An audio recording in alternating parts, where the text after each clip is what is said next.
अस्सलाम वालेकुम भाई। अब भाई का ये क्वेश्चन है कि हमें 63.5 से ऊपर क्लोजर तो मिला लेकिन बीटीसी बुलिश नहीं हुआ। सबसे पहली बात, हमें क्लोजर नहीं मिला। मैं भी अभी आपको दिखाता हूँ मेरी जो ब्लू लाइन एनालिसिस है, जो अब तक बहुत ही एक्यूरेट चल रहा है और उसके हिसाब से हम बहुत ज़्यादा ट्रेड्स ग्रुप में सक्सेसफुली ले पाए हैं अल्हम्दुलिल्लाह। इवन आज भी गोल्ड का 200 पिप्स का हम लोगों ने शॉर्ट कैप्चर किया है, बीटीसी का कल हमने प्रॉपर लॉन्ग कैप्चर किया है। देखते हैं क्या होता है। लेकिन मैं आप लोगों को दिखाने लगा हूँ ब्लू लाइन, और उसके साथ साथ मैं आपको कुछ बताऊँगा, तो ज़रा उस पर आप लोगों की तवज्जो चाहिए। आवाज़ के लिए माफ़ी, थोड़ा सा मेरा नज़ला ज़ुकाम हुआ हुआ है, तबीयत थोड़ी सी डाउन है, अंडर वेदर हूँ। कल शाम से घर पे अभी मैं निकला हूँ, ज़रा शाम में बाहर चाय शाय पीऊँगा ज़रा थोड़ा, ताकि रिफ़्रेश भी होना, बाहर की हवा भी ज़रूरी है। ग्रुप मेंबर्स को फिर भी आज ट्रेड्स गई हैं। जो लोग ग्रुप ज्वाइन करना चाहते हैं, बुल आर्मी का ये नंबर स्क्रीन पे मौजूद है, आप इस पर कांटेक्ट करके ज्वाइन कर सकते हैं। अब क्विकली मैं आप लोगों को ब्लू लाइन एनालिसिस की तरफ लेकर आता हूँ। देखिए भाई, ये है ब्लू लाइन, और ये जो ब्लू लाइन है ना, ये 2021 का बॉटम और 2022 का बॉटम, और उसके बाद जो भी 24 में बॉटम बना, 25 में बॉटम बना, ये ब्लू लाइन जो है ये हमारी वहाँ से चलती आ रही है। इससे पहले भी हमने 2024 में इसी तरह तोड़ के नीचे क्लोजिंग दी थी, और फिर हम दोबारा ऊपर आए थे और यहाँ पे स्ट्रगल करके ऊपर भागे थे। दोबारा से वो सिनेरियो लग रहा है। अब ये डेली का चार्ट है, यहाँ पे हमें नज़र आ रहा है कि हमें रिजेक्शन मिली है आज इस ब्लू लाइन से, इवन दो हम ग्रीन है आज, ठीक है। अब आप देखें 62.3 और ये 61.3, ये वो जोन है जिसमें पिछले 5, 6, 7, 7 डेज से, ठीक है, 7 डेज से हम घूम रहे हैं एग्जैक्टली पूरे एक हफ्ते से। यहाँ से लेकर 61.3 से लेकर ये 64 का जोन है, जो एक्चुअली $3000 का भी नहीं है, जिसके अंदर हम लोग घूम रहे हैं, ठीक है। अब यहाँ पे वाइल हम यहाँ पे हैं, आरएसआई हमारी पिकअप कर रही है, मार्केट में थोड़ा बहुत वॉल्यूम भी है, स्पाइक्स हमें नज़र नहीं आ रहे, लेकिन आरएसआई हमारी पिकअप कर रही है। मैं भी बेसिक एनालिसिस पे चल रहा हूँ। अब मुझे क्लोजिंग चाहिए 63.2 से ऊपर डेली या वीकली, और फिर अगला दिन इस ब्लू लाइन के ऊपर ग्रीन ओपन होना चाहिए, जिस तरह यहाँ पे हुआ था एक। लेकिन वो दिन हमारी एक सेल कैंडल बनी और हम नीचे आए, लेकिन वो हमें कॉन्फिडेंट क्लोजर अब चाहिए, और अगला दिन ग्रीन चाहिए। अगर हमें ये मिलता है दोबारा, तो इस बार फिर हम वहाँ से सपोर्ट उठा के फिर जो नेक्स्ट हमारे पास इमीडिएट रेजिस्टेंस मेजर खड़ी है 66.5, उसको हम लोग पे टेस्ट करने के लिए जा सकते हैं। लेकिन ये ज़रूरी है उसके लिए कि हम इस ब्लू लाइन के ऊपर अच्छी क्लोजिंग दें।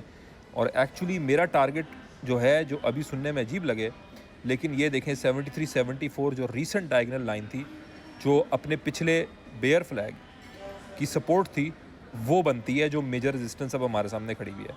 तो यहाँ पे कैपिचुलेट होना इस वक्त, वाइल जो भी न्यूज़ घूम रही हो, सिचुएशन घूम रही हो, ये इस वक्त बुरी बात नहीं है कि हमने इसको होल्ड करके रखा हुआ है।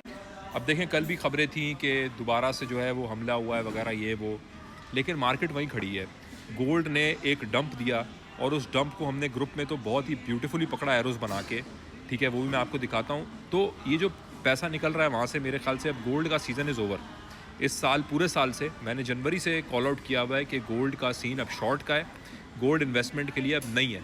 हर दूसरा बंदा गोल्ड में घुस रहा था, तो अल्हम्दुलिल्लाह उसको तो हमने कम्प्लीटली अवॉइड किया। ये हम लोगों का देखें आप, ये अभी का है, आज का गोल्ड का 200 पिप्स का हमने टीपी पकड़ा है। अभी मज़ीद प्रॉफिट में हम आए हैं इसमें, और ये आज का सिग्नल था 9 जुलाई, आप देख सकते हैं सुबह।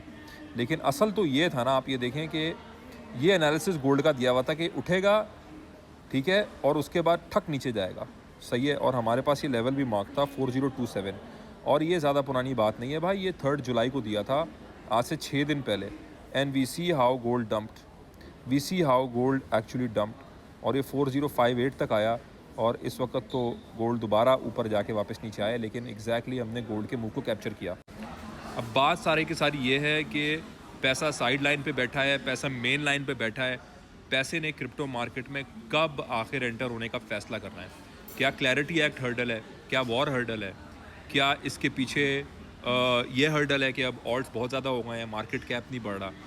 लेकिन मज़े की बात यह है कि डेली ट्रेडिंग में बेशक क्रिप्टो का टोटल मार्केट कैप 3 ट्रिलियन है, लेकिन लॉन्ग शॉर्ट्स की लिक्विडेशन के अंदर ना, इन्होंने 3 ट्रिलियन से भी ज़्यादा बिग मनी ने कमा लिया है। 2021 के बुल रन के अंदर बिग मनी ने 3 ट्रिलियन दिखाया लोगों को, सब होप सपने सब दिखाए, और उसके बाद से अब तक लॉन्ग शॉर्ट की लिक्विडेशंस में तो उन्होंने बहुत कमा लिया है। तो उन्होंने तो मेरे ख्याल से 1.5x अपनी इन्वेस्टमेंट का ओवर द ईयर्स कमा लिया है। लेकिन आया बात ये ठहरी कि क्या अब कभी दोबारा इन्होंने हमें वो ओपीएम नहीं देना, बिल्कुल देना है। और वो दोबारा एक ट्रैप ही होगा जिस तरह 2021 का टॉप बड़ा ब्यूटीफुली मेड ट्रैप था, जहाँ पे इवन ये लोग कहते थे कि इन्फ्लेशन इज ट्रांजिटरी और हम इंटरेस्ट रेट इंक्रीज़ नहीं करेंगे। इससे बड़ा झूठ जो है वो नहीं बोला जा सकता था उस टाइम पे, जहाँ फरवरी में ही उन्होंने 2022 के इंटरेस्ट रेट बढ़ाना शुरू कर दिया।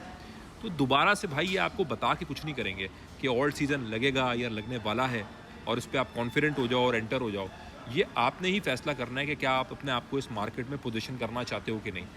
तो भाई हमने तो अपने ऑल्ट्स को लॉस में स्पॉट में होल्ड करके रखा हुआ है और डेली ट्रेडिंग हम कर रहे हैं जिस तरह मैंने आपको दिखाया, जहाँ पे हम प्रॉफिटेबिलिटी इंश्योर कर रहे हैं रोना धोने के बजाय किस तरह रिकवरी कर सकते हैं और किस तरीके से प्रॉफिट इस मार्केट से डेली बना सकते हैं। हमारा फोकस सारे का सारा उसके ऊपर है।